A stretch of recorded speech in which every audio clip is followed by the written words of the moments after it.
আসসালামু আলাইকুম, আমি নওমি। আমি একটি কবিতা বলবো। কবিতার নাম কাজলা দিদি, লিখেছেন যতীন্দ্রমোহন বাগচি। বাঁশবাগানের মাথার ওপর চাঁদ উঠেছে ওই, মাগো আমার শোলক বলা কাজলা দিদি কই?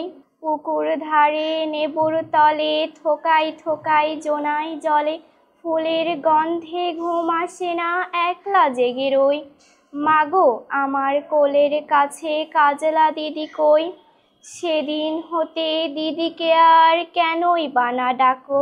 দিদির কথায় আঁচল দিয়ে মুক্তি কেন ঢাকো? খাবার খেতে আমি যখন দিদি বলে ডাকি, তখন ও ঘর থেকে কেন মার দিদি আসে না কো? আমি ডাকি তুমি কেন চুপটি করে থাকো? বলো মা, দিদি কোথায় গেছে, আসবে আবার কবে? কাল যে আমার নতুন ঘরে পুতুল বিয়ে হবে।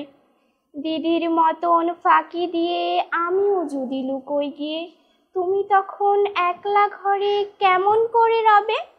আমিও নাই দিদিও নাই, কেমন মজা হবে।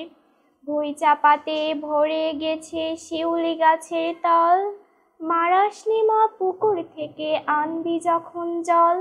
ডালিম গাছের ডালের ফাঁকে বুলবুলিটি লুকিয়ে থাকে, দিশনা তারে ওরে মাগো ছিঁড়তে গিয়ে ফল।